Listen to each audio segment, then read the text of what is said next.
So it's a brand new year, and in 2022, there are a couple of iPhones that Apple is still selling. You can go inside of an Apple store or go on their website and actually purchase a select few amount of iPhones. And this specific iPhone, the iPhone 11, is one of the cheaper ones you can buy. In fact, it's the second cheapest brand new iPhone you can pick up. The iPhone SE2 is the cheapest one, technically $399. This one is $499. And in my opinion, this is a no-brainer. This is one of the best iPhones you can pick up right now in the brand new market. It's a great mixture between price, performance, camera, and price tag as well. I think this is the best value per dollar brand new iPhone you can pick up. Now, if you want to buy this thing, I'll leave some links in the description. You can get them from there. You can help support the channel at the same time. Now, in terms of this body, you can still see it looks almost identically like the iPhone 13s. I've done a lot of comparisons between the iPhone 13s and the iPhone 11s, and to be honest, there are a lot of similarities. And if you have an iPhone 11, I wouldn't even plan on upgrading this year. I would probably wait another 2 years to upgrade this specific phone,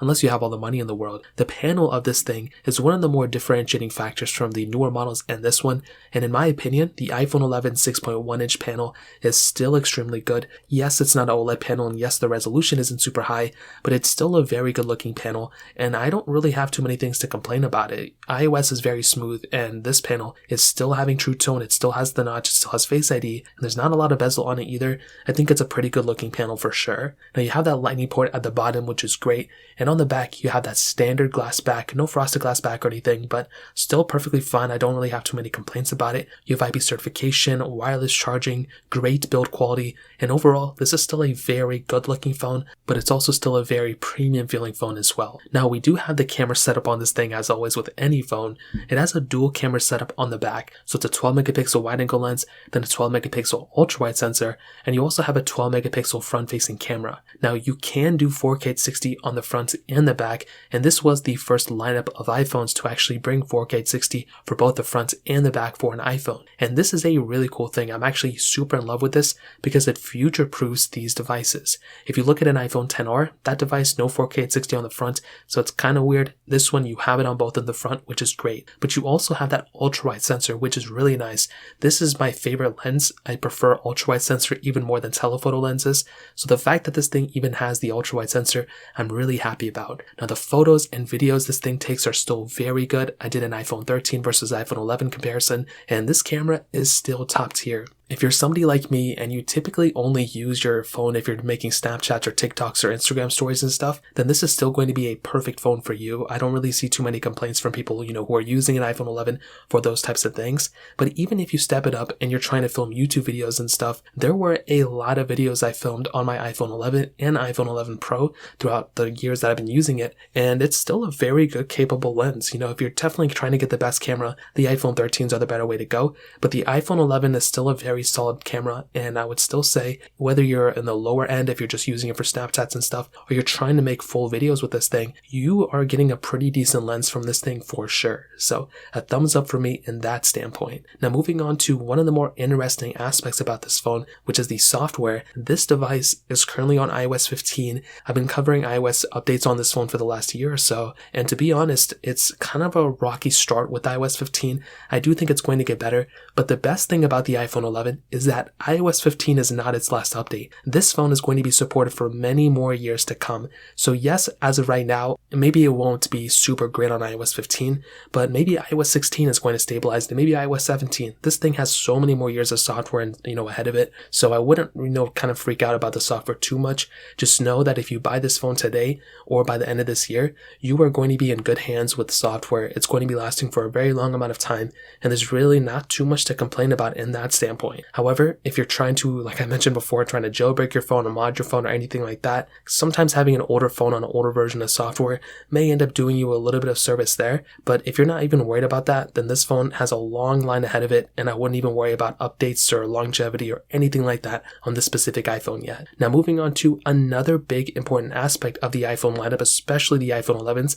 it's actually with the performance. So this device has that Apple A13 Bionic chip inside of it with 4 gigabytes of RAM. Now, a big thing to keep in mind about the iPhone 11 is that the performance, from what we know, is identical to all the other iPhone, 11s that came out. So the iPhone 11, 11 Pro, and 11 Pro Max all had pretty much the same type of performance. Now, since the iPhone 11's, release, I compared it to the iPhone 12s and I compared it to the iPhone 13s more recently. And to be honest, the iPhone 11 is still a fast performing phone when compared to all the other phones in the landscape. It's not faster than those devices. It's not, a more performance heavy phone, but there are so many similarities. And if you're not comparing milliseconds and seconds to one other phone to this one, you're really not going to notice that big of a difference. In my use case, I really don't do anything crazy on my phone. I typically just, go on Snapchat and TikTok. I scroll through Twitter. I make some notes here and there.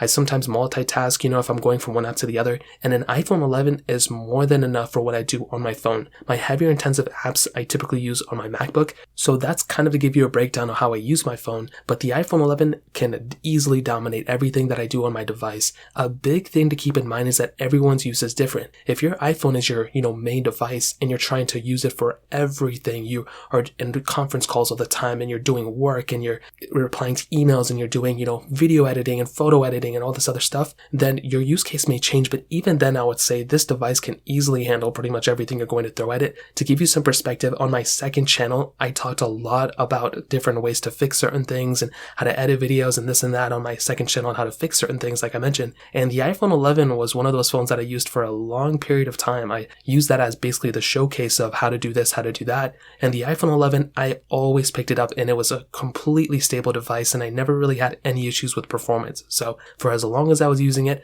it did a great job for me and I wouldn't even worry about the performance. This is a very stabilized performing device and I would highly recommend picking it up for sure, just based off the performance alone. Now, ending it off with the battery life, this thing has a 3110 mAh battery and it's still a pretty solid battery life. I will say iOS 15 has taken a toll on it. It's not as great as it used to be, but it's still a very good battery life. If you need to pick up a phone that's going to last you from point A to point B, and if it's, trying to last you throughout the day, it really doesn't get crazy amounts better than this one. The iPhone 13s are definitely better, but in some ways the iPhone 12s were kind of a downgrade from this battery life. So as long as you understand that iOS 15 needs to kind of be worked on a little bit, then I think you will probably be pretty okay with this type of battery life.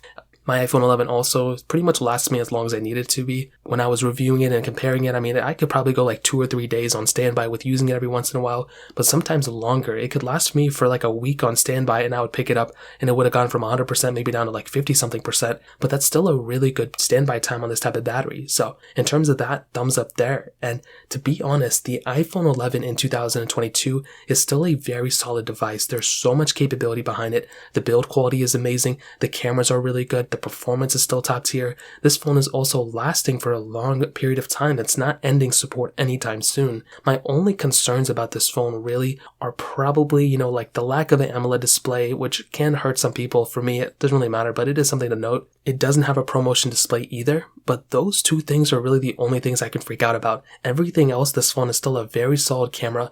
It's still a very solid performing phone, and it's still lasting for a long time in terms of software. So I will definitely tell you this phone, thumbs up for me. I think it's a solid phone for sure, and I would highly recommend picking it up for sure in 2022. So that pretty much covers it up. If you guys have any other questions or anything like that, let me know in the comment section below. Hit the like button, that would mean so much, but definitely hit that subscribe button. More importantly than everything else, I love every single one of you guys. Hopefully I'll catch you guys in the next video. Peace out till then.